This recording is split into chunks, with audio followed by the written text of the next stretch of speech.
Nicholas Alexander Johnson, what's the biggest thing that happened to you this week? The biggest thing that happened to me this week? Oh, never mind. Yeah. Never mind. Yeah. Never mind.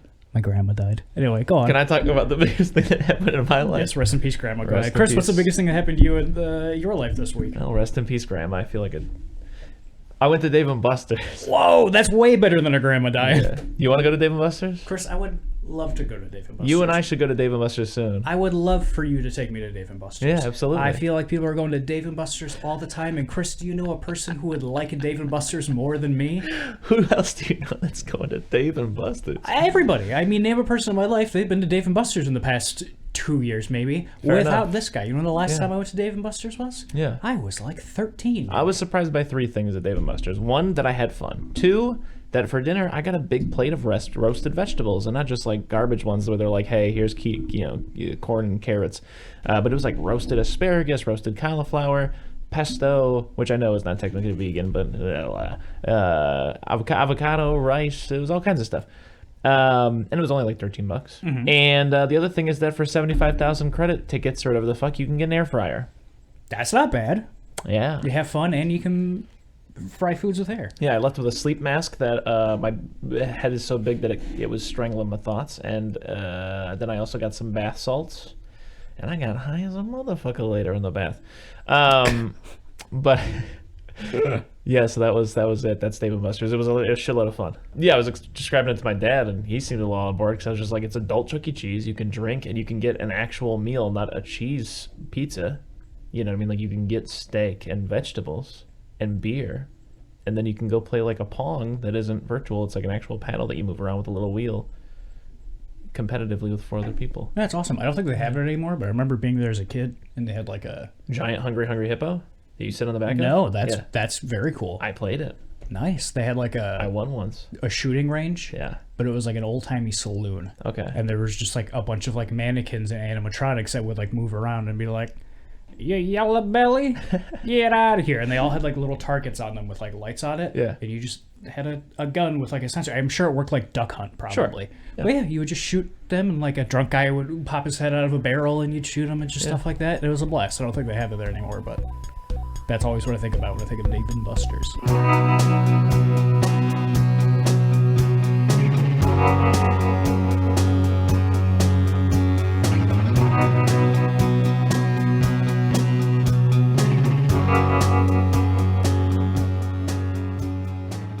Eating Soup Alone is a podcast hosted by me, Christopher Crumley, and co-hosted by Nicholas Johnson. We try our best to ramble incoherently about a handful of movies at least once a week.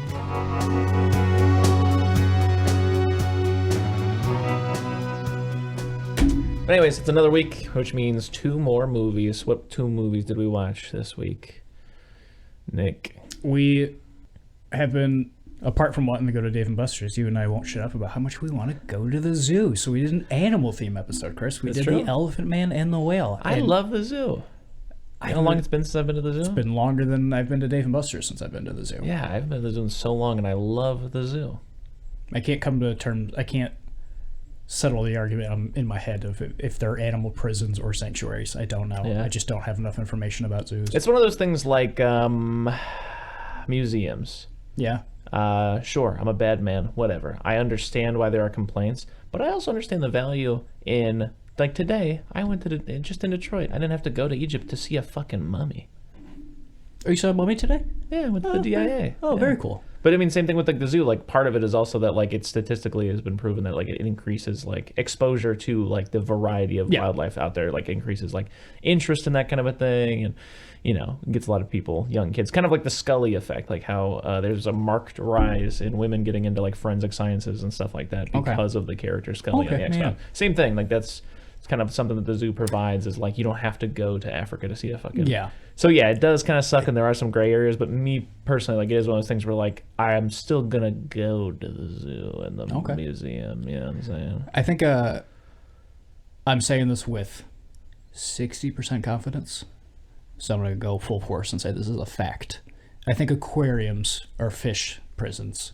And if you're talking like dolphins and stuff. Dolphins and stuff, and I think just fish in general. Yeah. But then I think They Zeus. kidnapped Shamu and put him in a chlorine tank.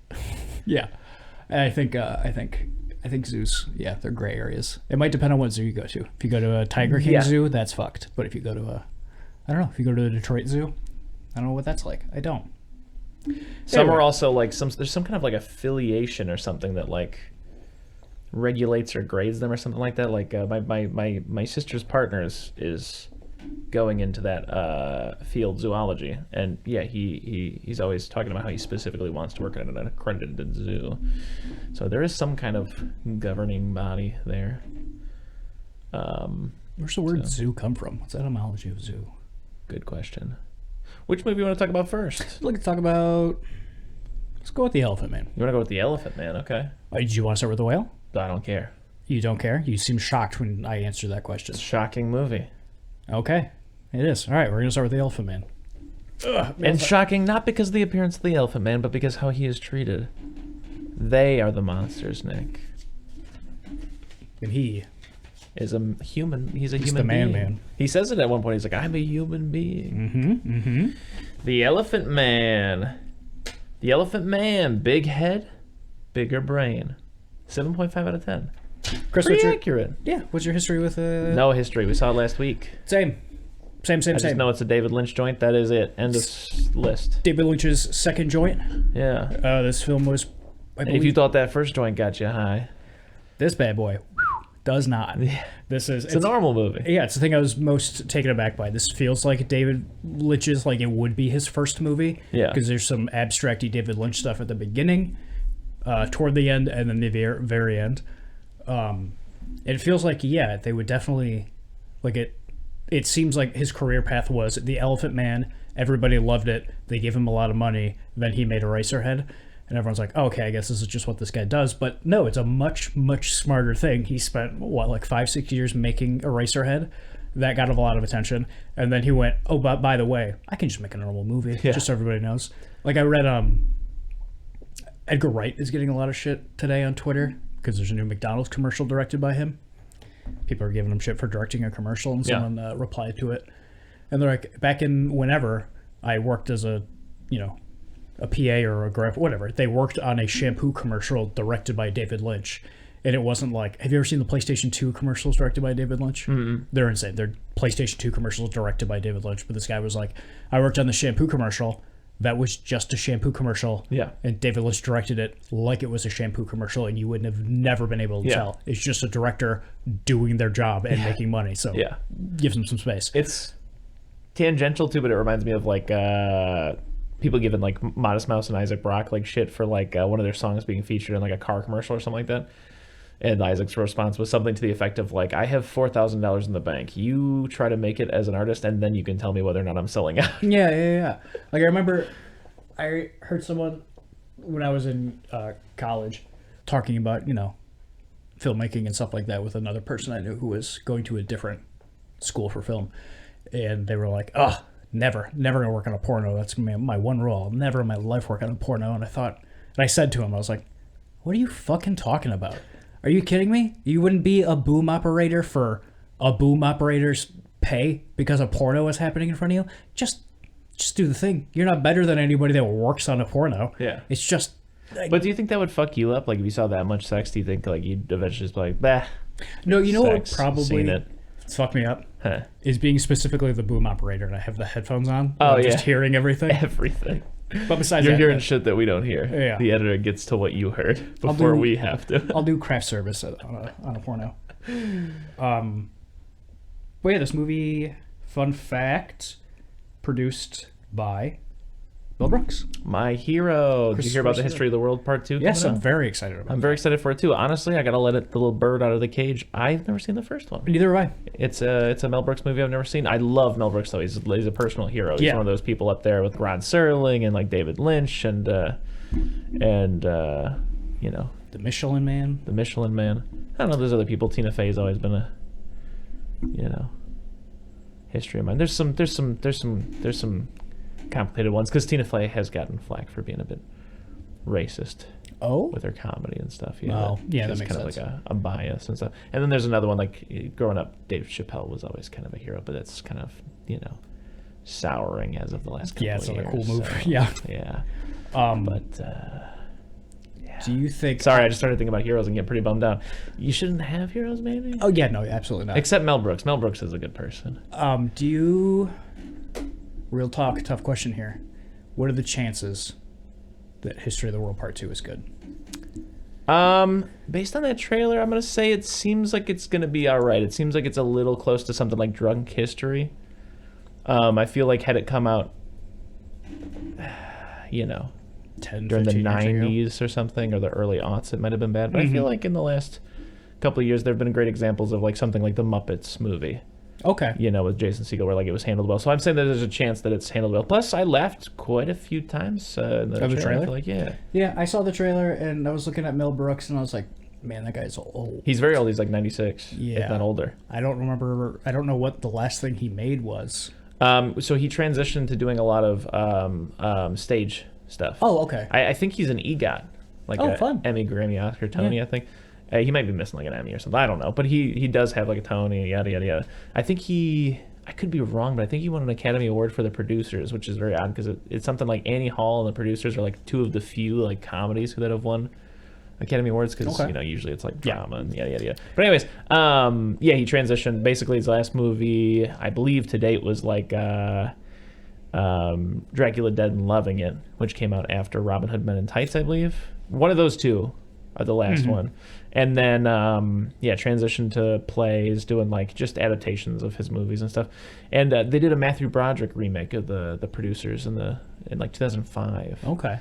Yeah, I'm never gonna watch that. There's no way that's good. The thing that just got me about the trailer was seeing him and being like, oh, old, but still kicking, that's cool. And then the Yeah. trailer's playing and I'm seeing everybody in it. I'm like, okay, cast might be a little too stacked. That can hurt. Well, it's a the movie 4-day sometimes. event though. And then I saw it's a 4-day event on Hulu and I was like, ooh. That doesn't sound good. Ooh, Either. it does not Sounds sound bad. good to me, Okay, no. okay. But I'm holding out hope. I don't want it to be bad. But Yeah. anyway, Mel Brooks produced Elephant Man. He did. The famous woman, the actress who comes to see the Elephant Man a few times in this film, Okay. Mel Brooks' wife. Mm-hmm. And then I read a quote that I really enjoyed about Mel Brooks on this movie. This is just part of one of the trivia things in IMDb, so who knows how accurate this is. But it says when Paramount Pictures studio executives were shown a cut of this movie, they wanted the opening and closing surreal sequences to be cut. Executive producer Mel Brooks, according to another producer, said to them, "We are involved in a business venture. We screen the film to you to bring you up to date as the status of the venture. Yeah. Do not misconstrue this as our soliciting an input of raging primitives." Yeah, there's two things. One, I could believe that story because that was a huge thing with Young Frankenstein, is that they wanted it in black and white. And yeah, the story goes... Same that, with like, this. Yeah, the story goes that basically like Mel Brooks would bring it, he'd pitch it, and they'd be like, it's 1970 something. We're not doing a black and white film. And Mel Brooks would go, thank you for your time, and just go to the next. He had no interest in compromising on that. And then the other thing is that, yeah, there's the story, you've heard it for sure, that, when he saw Eraserhead or whatever, he came out and grabbed David Lynch by the shoulders and kissed him and said, "You're a madman, I love you." Yeah. That's great. Yeah. But anyways, John Merrick, the Elephant Man. Real name, Joseph Merrick. Don't Really? know why they changed it. Interesting. Yeah. Interesting. There's the surreal bit in the beginning. Honestly, I'm not gonna lie to you. I forgot about it until you brought it up. But by and large, this movie to me feels like a golden age horror movie from the 30s or 40s. It does. It's got that pace and that filmmaking style. It feels much older than it is. What is Yeah. it, like 1980 this came Something out? like that, yeah. And the setting is very similar. It's Gothic, late 1800s London. You have like this conflicted kind of like for lack of a better term, like deformed or whatever, main character, something like a Frankenstein or like a Wolfman. He has some kind of like problem that that society is basically saying like you're different, kind of a thing.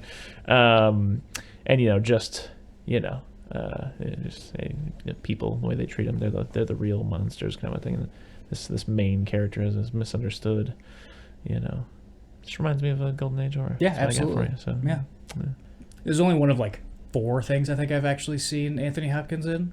Yeah, that's something else I totally forgot about. Was Yeah. that this is probably like the only thing I've seen him in besides narrating How the Grinch Stole Christmas by Ron Howard Yeah. and Silence of the Lambs. Yeah, I think I've seen him in those things. No, I haven't seen. No, I don't mean the Grinch. Yeah, definitely Silence of the Lambs. I think I've seen him in. Oh, he's Odin in the Thor movies. That's fun. And he's in Westworld, but I feel like everything I see him in, he is playing Anthony Hopkins. Okay. Which is no problem. I love Anthony Hopkins in a movie, and that's great. Yeah. And this is, I don't know, maybe it's because it's earlier in his career, but yeah, this is one of the first things I saw, the first thing I've seen him in where I'm like, oh, this dude's out here acting. This is great. Yeah. Yeah, he does a good job. But basic gist of the story is Joseph Merrick, but John Merrick in the film has been, for lack of a better term, like acquired by like a sleazy freak show operator. And something I will mention also is that I was curious how much an influence the movie Freaks is on this. Are you familiar with Freaks? Vaguely. Yeah, 30s quote unquote horror about a bunch of freak show people, and the only part that's really horror is the ending. They get revenge on everybody who's been mistreating them, kind of a thing. But that's basically what the bulk of the film is, from my understanding. Is just them doing whatever it is that quote unquote makes them freaks, and the way that they're treated and stuff, and then the end is them getting their vengeance. And it's considered like as far as I'm concerned, to some degree important and influential and kind of a touchstone. It was banned when it came out for being a little too grotesque. But anyways, so this shady freak show peddler, barker, Operator, circus ringleader type guy mistreats the hell out of Joseph. John Merrick. You told me that Joseph thing now, and I'm never going to get it out of my head. you can do either one of those. But anyways, mistreats him, he beats him, he doesn't really feed him much, he spends all his money on booze, and Anthony Hopkins, a doctor, kind of wanders in this little freak show. He's very intrigued by the Elephant Man, sees the Elephant Man, for some reason feels compelled to help this man. They do muddy the waters a little bit, not like horribly, but like with the complexity of like people being like, it seems like you're just doing this to maybe get a little famous as a doctor. Yeah, definitely. Nobody's seen anything like this. Feels that way at first, which also, Yeah. funniest part of the movie to me, not like what's happening is funny, but just the idea of a medical discovery that you gather a room full of people for is just going, look at this fucking guy that I found, right? All right, see you guys. Yeah. Too bad that they can't do anything for him. I think even today that you wouldn't be able to do much for. Yeah, I think today John they're not Merrick. even like 100% sure what was going on with him. Yeah. Do you know his skeleton is on display? Where at? I think it's, I don't know, I read it was about it in a couple different places. There's a museum dedicated to him. It's like a very small one that I think like a plaster recreation of his skeleton is at. Okay. And then there is I think a hospital where his actual skeleton is that you can go and see. Okay. And it's a big point of contention with a lot of people because a lot of people are like, hey, Elephant Man was a devout Christian. Very much so would not have wanted his skeleton to be on display somewhere. He would like to have had just been buried. But apparently the rest of him, his like soft tissue and organs and stuff like that are buried in a grave somewhere. But his skeleton is Interesting on the floor. compromise. Very odd to debone a Yeah. man and bury the It was meaty bits. something I was reading about the real Elephant Man is that Anthony Hopkins' character, also a real man. A lot of this actually happened to him, but not, it's a movie, so not exactly. But yeah, after he died from going to bed, real life Anthony Hopkins was like, all right, let's cut this bad boy open. And he's the guy that like tried to figure out what was going on with him and stuff like that. And when he finished up, he wiped his brow and he went, I'm stumped. Yeah, basically. But anyways, basically what happens is, yes, cunning Mr. Hopkins, it kind of Bugs Bunny's the carnival barker into like, this man needs medical attention. We got to get him to my place where he'll be safe. The hospital. Yeah, because he goes to see him, and they go, okay, bye-bye, have a good one, and then he leaves, and then that little boy that's with the carnival barker comes to Anthony Hopkins and goes, hey, he beat the shit out of him, and he needs medical attention, and then he comes there and goes, well, I gotta take him back to the hospital if he had a fall this bad. Oh yeah, it might be my favorite scene of the movie. I'm definitely skipping ahead quite a bit, but when he comes to take him back, Anthony Hopkins just shuts him down. He goes, no, this is a man. You do not own him. Yeah. And obviously you beat the shit out of him, so get out of my hospital. And he's like, oh, listen here. And then Anthony Hopkins' boss, who have you just seen be a dick up until now, goes, hey, yeah, no. As a man, you don't own him. Get out of our hospital. It's great, and I like it. It is good. It's a good scene. But yeah, basically now he lives in this hospital ward. Mm-hmm. Tentatively, there's a scene later where they discuss in front of the boards. One of my favorites also, where there's some guy who's like, we can't just keep people around, and then the Queen's like stand-in right-hand lady comes in and goes, the Princess of Wales. Yeah, the Queen would like to thank you guys for your hospitality. It'd be really fucked up if you guys didn't just keep people around. And then the guy who's Anthony Hopkins' boss comes around and goes, yep, you heard the lady. Let's vote now. And everybody raises their hands, and that guy has egg all over his face.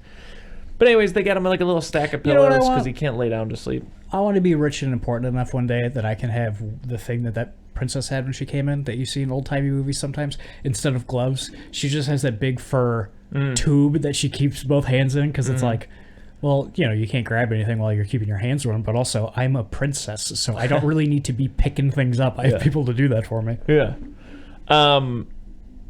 That's a big thing. Like Leon the Professional, throughout that whole movie, he talks about how he's like, like, I don't want to sleep in a chair.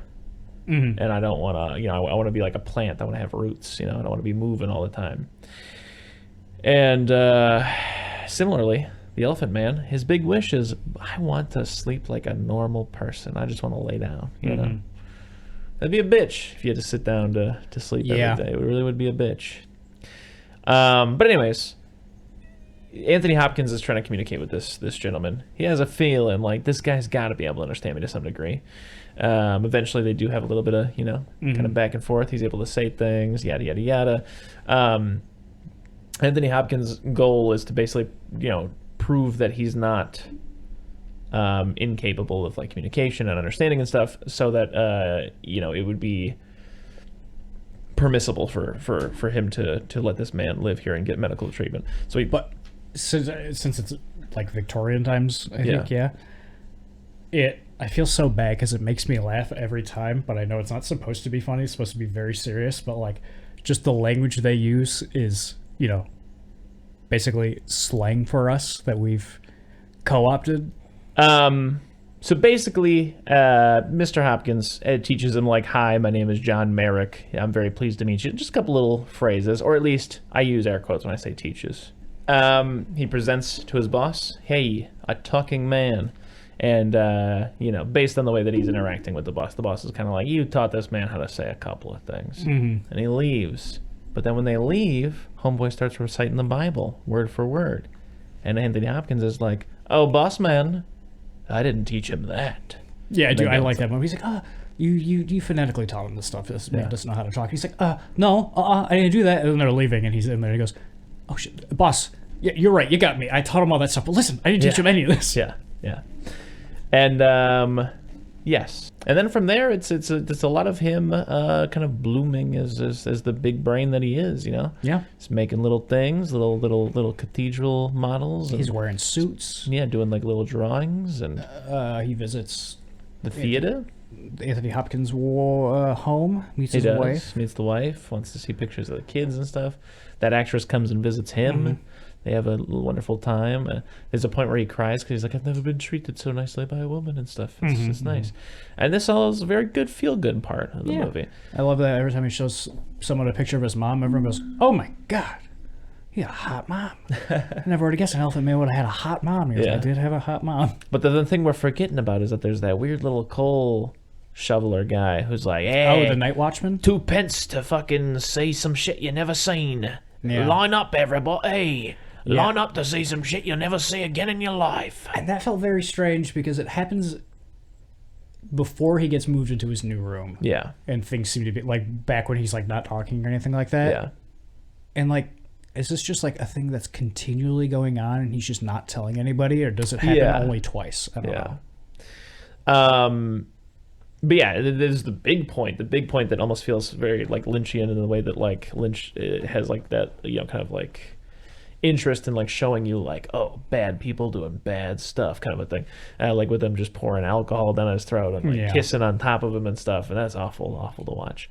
But anyways, maybe my favorite scene in this movie. We're way past it. Yeah. But it's like the most David Lynch thing in this movie, I think, besides the beginning thing with the elephants, is when the Elephant Man comes into the hospital for the first time. Like, he gets driven there by a taxi. Yeah. There are two women covered in blood trying to kill each other in the front of this hospital while that's happening. And everyone's like trying to like hold them back. And I was like, okay, I almost forgot this is a David Lynch movie. Yeah. And then there's the very sad moment where the Carnival Barker man, I think after the debauchery that happens, I think he sneaks in there and steals a man again. And takes him to like somewhere else? Yes. France? Yeah, I think it's France. But right before that happens, we get a montage of like he's getting written up in the paper and stuff like that, and how smart he is but hard to look at, and everybody at the hospital and even John himself are like, yeah, I shouldn't be out though. People shouldn't look at me, you know? Yeah. But still, aristocrats and smart people are coming by to see him. Yeah. And a nurse tells him this, and then he starts thinking about it more and more. But Anthony Hopkins is like, damn, am I a Carnival Barker now? Is that what I'm doing? Am I just doing that, but to a richer class of people? Yeah, I think people even say that to him. Yeah, how is what you're doing any better what he's doing? Yeah, the head nurse. Yeah. And he's like, how dare you? You need to show compassion for this man. And she goes, hey, I'm out here giving him baths all the time, looking at his face. I'm more compassionate than you are. Yeah. I'm taking care of him. You're the one who's carting him out in front of people. It's like, ooh, get him. Yeah. Yeah, I guess, how do you feel about a room full of people at the opera clapping and standing for him? That was a little strange. Yeah. It's one of those things where, like, it almost comes off like, not that this is necessarily a bad thing, I'm making a neutral statement, just an observation. It almost gives the vibes of, like, not that, like I said, not that it's a bad thing, just being like, oh my God, I couldn't imagine. Wow, what a brave guy to be living that kind of a life. Mm-hmm. Thank God that I don't have to do nothing like that. Oof, you know? Yeah, that's tough, yeah. Yeah.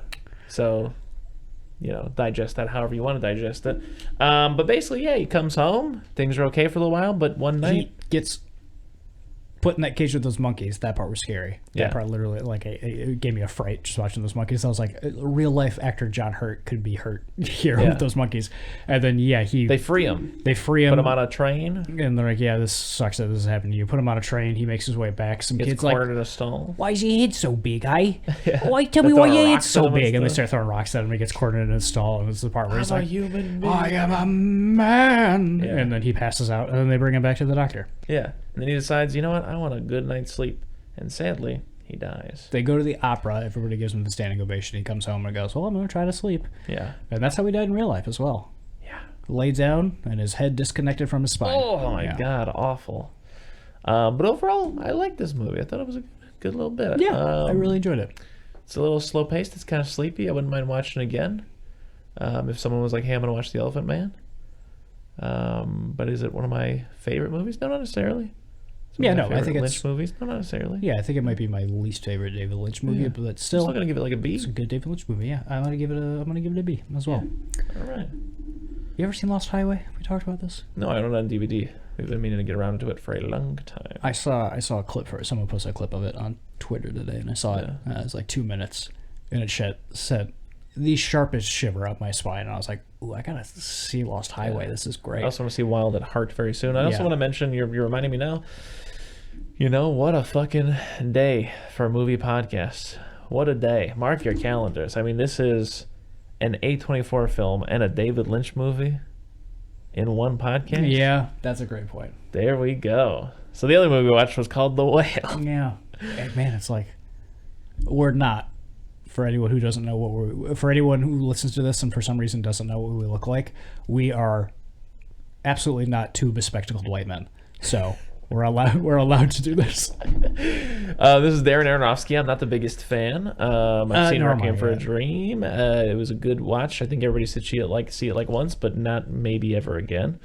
And I definitely have seen The Wrestler, but I was young enough that I watched it because I liked wrestling, and it was definitely lost on me, whatever was going on. And I've never seen Black Swan, and I know he did a couple others. I saw Black Swan. I might have been too young to see Black Swan. Yeah. But it didn't really leave much of an impression on me, and I think that might be it. But, you know, a movie I do love, and I've loved since a young age, George of the Jungle. So, when I hear Brendan Fraser's in a movie, I'm going to go see it. I'm going to go ape. I'm going to go ape. Yeah. Yeah, so I just saw this movie in the theater. You did the same. So did I. Not together, though. 2 separate times. 2 separate times. We're busy boys, busy schedules. Busy schedules. Meal time. It is mail time. The Whale. The Whale. Big body, bigger heart. 6 out of 10. Chris, how Yeah. do you feel about The Whale? How do I feel about it? I feel like the whole time I was like, this has to have been adapted from a play. Mm-hmm. And then at the end, the first thing that happens, I think, is it says like, "Oh, based on a play," and I was like, that checks out, like a fucking book at the library. And I loved Brendan Fraser in it. Absolutely. There were multiple times that he had lines of dialogues that he said so impassioned that I like cried. Like just the classic trailer moment where he's like, "People are basic." There's some really good stuff in there. But everything else, yeah. I mean, we'll get to specific examples, but like, there's just a blocking and a way of like dialogue that is so of the stage. Yeah. It definitely seems like Brendan Fraser is acting in a movie, but it's actually a play. Yeah. Like nobody else knows that it's a movie, I guess is a good way to put it. Yeah. So I feel okay about it. I feel really good about some things, and I think there are some other things that I'm like, meh, Yeah. Meh. I did not like The Whale. Yeah. I think this is the first time, maybe one of the first times on this podcast I'm straight up saying this, because I try not to, because a lot of the times when I see a movie that I don't like, I'm like, either it's just not for me, or maybe I got to think about it a little bit more or whatever. Yeah. I've been thinking about The Whale for a couple days. I just don't like The Whale. I just did not enjoy it. Yeah, very much so feels like a play, which I don't have a problem with. No. But I don't think it is shot like a play, and there are a lot of It's the worst aspects of a play, I feel like. Exactly. There are a lot of very strange things that some people do that feel natural and make sense in a play, but yeah, just the way this movie is shot, it just feels a little out of place. And I feel like everybody who's not Brendan Fraser is acting like they would in a play, but they're all in a different play from each other. And my last complaint about the movie, well, it's not, but the last like overview complaint is every trailer or piece of promotional material I've seen, or like a review from this movie, really, really hypes up what's her name? Sadie, the girl from Stranger Things. Okay. About how it's a performance of a lifetime, and she's incredible in it. She is the girl from Stranger Things. That's all she's doing. And I got no problem with that. I think she's a good actress, but I was like, oh yeah, no, I'm not taken by any. She's like my least favorite character in the movie, maybe. Yeah. And yeah, like it started, The Whale starts, and it's in 4:3. And I lean over to Elton, I went, oh, I didn't know this was a square one. I'm so excited. I did that with Whalephant Man, too. I went, I didn't know this was a black and white one. I'm so excited. Yeah. And it started, and I really loved that. I thought, oh, okay, this guy, I think the aspect ratio, I'm going to guess, is the way it is, because it's supposed to make you feel a little cramped and a little claustrophobic, like he is. Like, he's this very large man inside of this very small house, so that's how, every shot's going to feel. And it doesn't do that. And I'm talking out of my ass here. Just for reference, I'm every minute of this podcast, I'm talking out of my ass. But I don't know. I feel like the aspect ratio and the way it's shot makes him and his weight feel like it's supposed to be comedic. Okay. And I don't like that. That's maybe one of the biggest things that I think this movie fails on, is his weight doesn't seem to carry any weight. Mm-hmm. Like there's no, you know what I mean? It feels like he might as well be dying of lung cancer. Yeah. Yeah. If he was dying of lung cancer and refusing to go to the hospital, I'd understand that would, I think if you just swap that out for that in this movie, it would be no different, except that you can call him the Whale. Yeah. I get you. And I think that was kind of intentional, because I saw some people talking about like, oh, something to the effect of like, is this fat phobic or whatever? And that was Darren's like point, was that like it's not that he's just fat, it's that it could be anything, like, Oh, so, okay. Yeah. Cause not in a defensive way. I'm just saying that is a byproduct of, I think, them intentionally not really trying to like do anything with it being a fatness. I get it. I just felt like No, but I definitely get what you mean. It definitely is. Yeah, I felt like, because I heard some people say this. I think people like in interviews, people who worked on this movie being like, yeah, this is just, it's a story we haven't seen in a movie before. And I personally was very interested in that. I was like, yeah, I'd like to see the trials and tribulations of somebody who harms themselves in this way. And you don't really, there's just that montage where he's like putting pieces of pizza into a sandwich and then putting half a jar of jelly on top of it and then eating it until he throws up, and like him picking up the candy bar and then going and then putting it back and then getting upset and going and then eating the candy bar. And I was like, and then those are the two are the two scenes you get of that, or him and I thought, I don't know, I felt this movie just, it didn't do anything for me, and I don't think it did anything at all. And again, I'm totally I would love to be proven wrong. I don't want to not like something. I would love to love The Whale, but the whole thing, I'm sorry I'm talking so long and just taking all the air out of the room and not letting you say anything, but like there's that bit where he's in the hallway and he goes to get the key off the top of the door and it falls and he can't pick it up, and he's to wait for Christian boy to come get it for him. And I thought, oh, okay, this movie's going to, he lives, from what it seems, lives basically every day in this spot on the couch. And as he's like dying and trying to figure himself out more and his relationships more, he's going to explore the house more and more, you know, as he explores himself more and more, and that will, like, you know, unlock, like, the house is his video game hub where he goes into all the other memories, for lack of a better way to say it. And then when he gets to the wheelchair and he unlocks the door and he tries to go in that bedroom, but the wheelchair won't fit through it, and I was like, okay, maybe his nurse friend gave him the wheelchair, so this is supposed to be like she's not helping him, she's actually hindering him, and so he can't get into that room because of the wheelchair. And then just, I don't feel like any of that happens. And maybe that's just me thinking too hard about the movie and then being disappointed when my own thoughts didn't pay off. And then he explodes at the end, and that's the movie. And I'm sorry, Chris, just tell me about how you feel about The Whale. I'm sorry. Well, no, I already covered how I feel about The Whale. But yeah, I think you open with him camera off teaching. Oh, he's just straight up beating off? Oh, no, camera off teaching. Yeah, camera off teaching. Then, yes, beaten off. Full crank and hog. Then a young Christian boy shows up. Then his friend shows up. She's very mad at Christian boy. And you kind of piecemeal get all this stuff that... you know, like basically like Christian boy, like says he's from like an organization called New Path or something. Yeah, New Life. You find out later that Liz, the whale's friend, was the younger sister of like the lover of Brendan Fraser, and he starved himself because his dad is like the guy who runs New Path. And he doesn't like gay people. And so Brendan Fraser's boyfriend hated himself so much that he starved himself. And then after the death, that's when Brendan Fraser started eating himself to death. And Liz doesn't like the young Christian boy because he's affiliated with and believes all the stuff that her dad believes that killed her brother.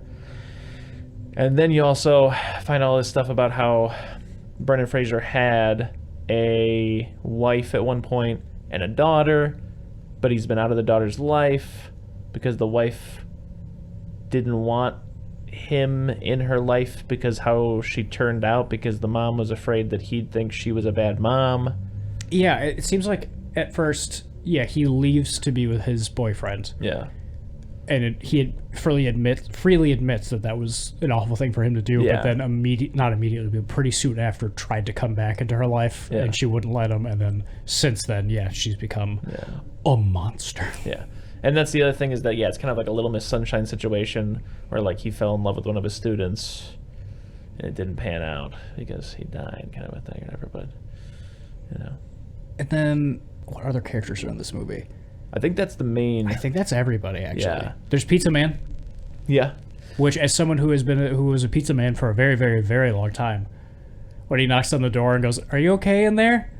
My name's Dan," I went, No, never in a million years Yeah. would anybody who ever delivers pizza ever do this. And I don't believe you leave this location outside of never, right? This Never. Yeah. You get the flashbacks to the beach, and I think that's it. Yeah. And yeah, so everybody's coming to him. And also, a lot of this stuff, all the work is being done by the dialogue. So that's what I'm talking about with the play kind of thing. Like, there's points where, like, Liz will have her back to people or whatever and be like, oh, you're from New Path? That's the organization that killed my brother, or something like that. And it feels like you're playing a video game almost. Like, it could have been a better way that we could have got that information. Yeah, the thing that got me about it being play-esque is, like, people be mad at each other or be in a fight and go, oh, and turn around and, like, take one step to the other side of the table and then look forlorn with their back to the whale and go, you can't keep doing this. Yeah. And then leave. And it's like, okay, like everyone has like that one last line before the scene's over. Also, every time Christian Boy showed up in this movie's not that long. But every time Christian Boy showed up in this movie, I went, oh, right, you're in this movie. Yeah. Like, I felt like he had little to no effect on me. I mean, he does at the end with the daughter and what she does and all that. But eventually his beans get spilled that he stole some money from his dad who runs another church, and he's pretending to be a part of this church because he still believes in God and that people might need help, and like he thinks it's no coincidence that he showed up to Brendan Fraser's apartment on the day that he was about to die, kind of a thing, which is also a scene where Brendan Fraser made him read a paper to him because he's an English professor. You find out later that it was his daughter's paper from when she was like 8. Do you find out later? 8th grade, yeah. Or do you hear it immediately and you, as a reasonable adult, go, okay, his daughter wrote that paper about Moby Dick. Immediately I was like, all right, this is the paper his daughter wrote about Moby Dick. Because at that point, you don't even know he has a daughter. It's like way, way before that. I've seen a trailer for this movie. Oh, okay. I didn't watch any of the trailers. No. Gotcha. But anyways, he basically he's like spending some time with his daughter because his daughter's coming around, even though she's not really supposed to. And she's a little awful, insufferable. She's depressed, Not hates a little, everybody. she's awful. I hate her. Yeah. And he obviously, sees the world in her because he's a big old softy. And Delusional. I don't mean that I meant that. But anyways. And so, yeah, he's his whole mission over the next, week is like, I've saved up $120,000 for you. It's yours. Also, I love you and you're fantastic. And I want you to just write. Yeah. Also, he's dying. Yeah. Oh, yeah. I don't know if we covered that, but his nurse friend tells him, you're going to be dead by the weekend if you don't go to a hospital. He goes, what, and get a bill for $10,000 that I can't afford? And it turns out he's got hundreds of thousands of dollars. That's another dramatic moment where, that slips to his friend, and his friend is just like, oh my God, this whole time he could have been getting medical care. This whole time, there was a point where I was walking to and from the grocery store because my car broke down and you didn't even help me out with that kind of a thing. And he's like, I offered, but you wouldn't take it. And she's like, because I thought you were fucking broke. And all kinds of stuff like that. And eventually there's also a point in the beginning where she his daughter's being kind of mean to him, in my opinion, and she's like, get up and walk to me right now. And he can't because he can. And then at the end he forces himself to. And that was a time where I was like, damn, Brendan, go get it. Because I just like Brendan Fraser. I like The Whale. I like The Whale.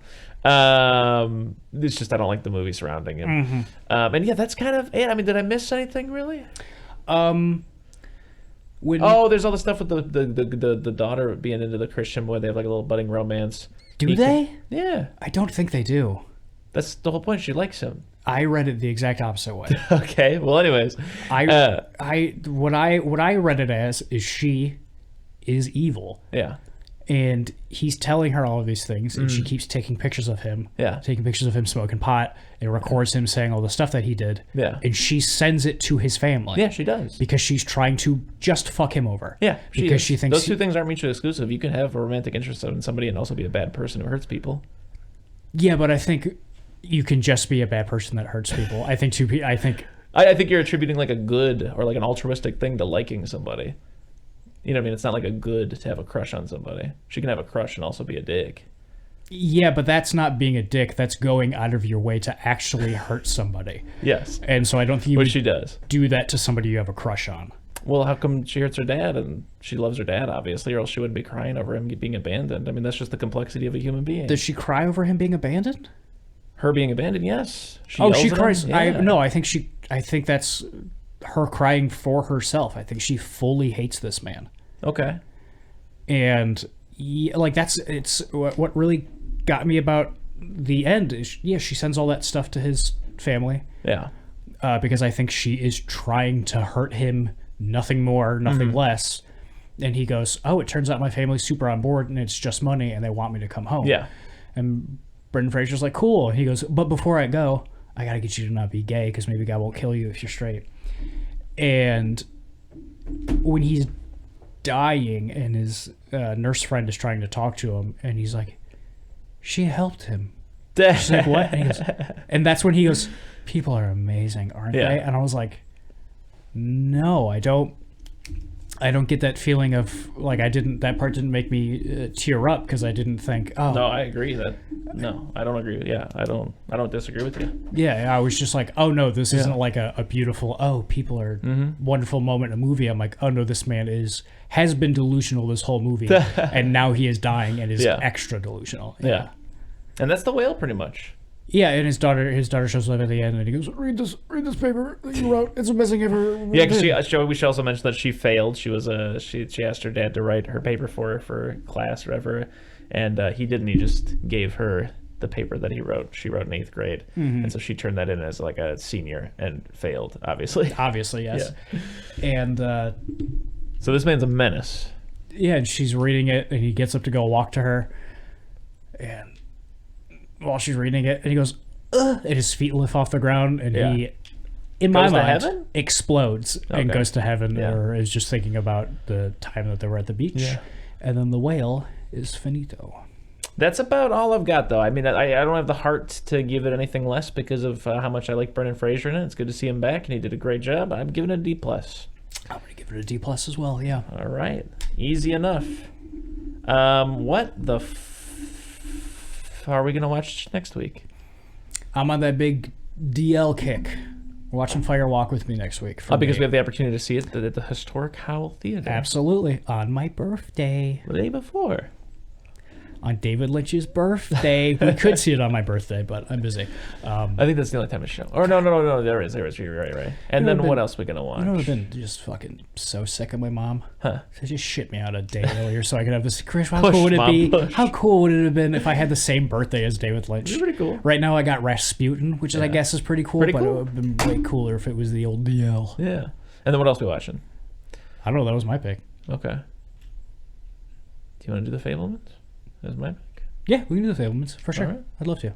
Then there we go. Next week is going to be Fire Walk with Me and the Fablemans. Oh, it's a double dose of David Lynch. David Lynch is in the Fablemans. Oh, no kidding. What the fuck is going on? He's got an eye patch. He's an actor in the Fablemans. Everybody, I'm so excited. Have a great day. Just kidding. That's not how I sign off. Do it as David Lynch though. All right. And that's that, Mattress Man. That's good. That's great.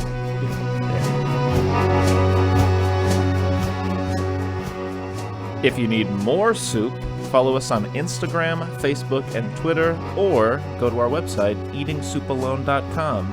And until next time,